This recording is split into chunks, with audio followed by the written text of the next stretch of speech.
सपना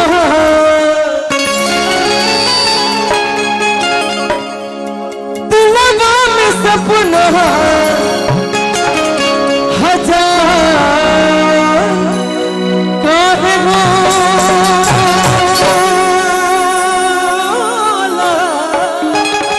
हर की प्यार को चीज हट प्यार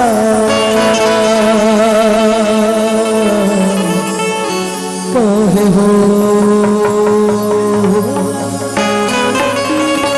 लड़का पागल हो गइल बा हमारा भाव के दिलवा में सपना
याद बा हमरा वो दिन जब सलमान खान के फिल्म लगे रहे दबंग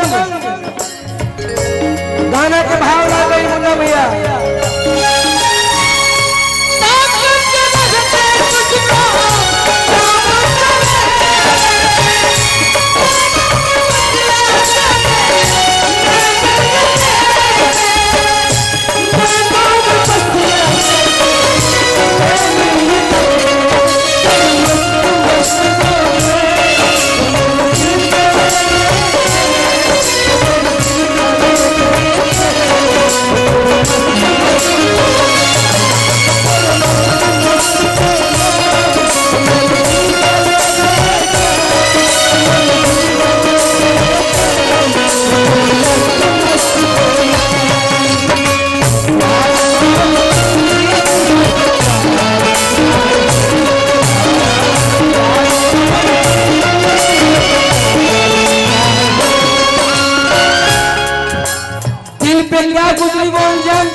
दिल पे क्या गुजरी वो अनजान क्या जाने प्यार किसे कहते हैं वो नादान क्या जाने दिल पे क्या गुजरी वो अनजान क्या जाने प्यार किसे कहते हैं वो नादान क्या जाने हवा के साथ उड़ गया घर उस परिंदे का कैसे बना था घोंसला वो तूफान क्या जाने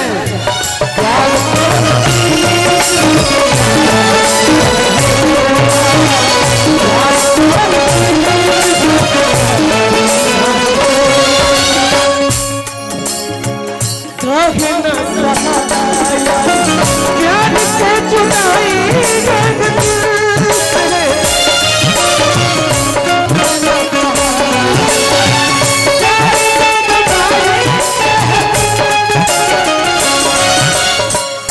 चिंता सताई दिला जिंदगी बिना मुश्किल से चिंता सताई दिला जिंदगी बिना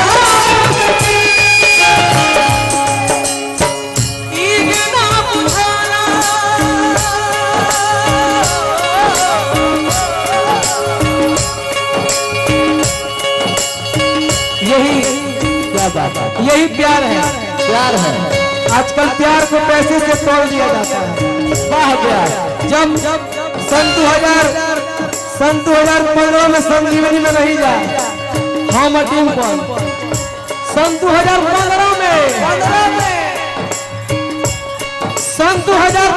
में ये सच्चाई है ना यस या नो बस अब यस या नो क्या बात है भैया सीटी बचा बड़ा हल्ला होता है ना ना ना ना एक सेकंड हम बोलवाई करेंगे। सन 2015 में हम लोग साथ में थे कि नहीं? हाँ, हम लोग ने साथ में कैरियर स्टार्ट किया है 2015। नहीं ना स्टार्ट नहीं किया है। साथ मतलब क्या होला? ओगर लड़का रही उतना साथ मतलब क्या होला? साथ का मतलब वो नहीं कह रहे हैं, मतलब हमसे आप मिली थी सन 2015 में। 2015 में 15 में तब मैंने कहा था, याद है वो दिन। इहे ना बुझाला और एक बात कर रही हूं, दिल का आना दिल का जाना दिल का आना दिल का जाना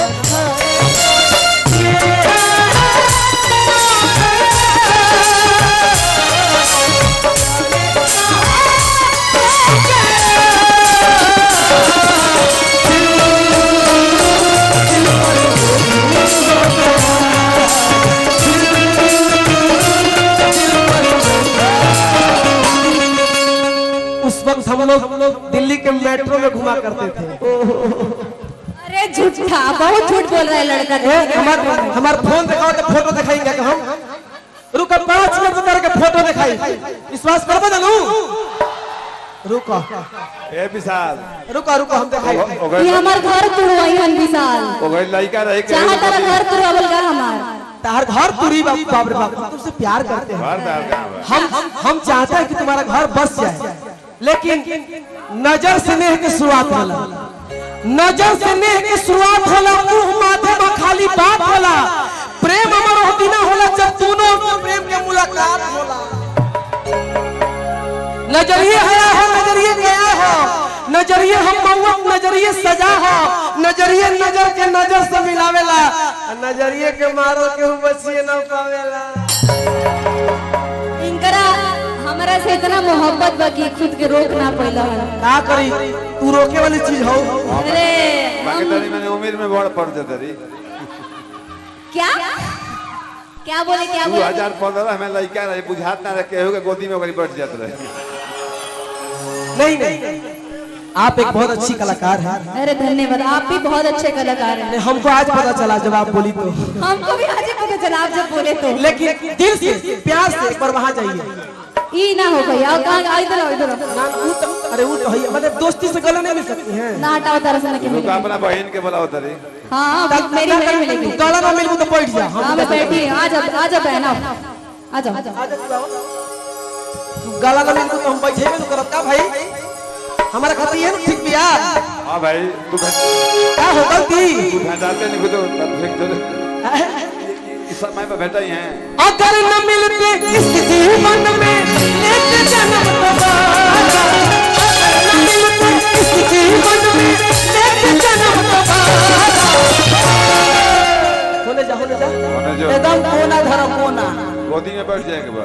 ये मंच है, ये मंच है और इस मंच से हम कभी गद्दारी नहीं कर सकते हैं, इसलिए कि मंच से मेरे घर की रोजी रोटी चलती है। भाई साहब आप लोग पब्लिक है, आप लोग कहिएगा तो गाएंगे, आप लोग उधर से हल्ला करके मना कर दीजिए कि विशाल रावण पे मत गाओ, तो हम ना गाए चुपचाप बैठ जाए।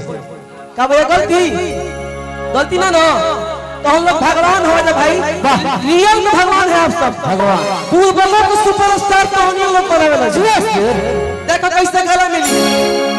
अगर न मिलते इस जीवन में लेते जन्म दोबारा, अगर न मिलते इस जीवन में लेते जन्म दोबारा, जन्म जन्म का साथ है हमारा।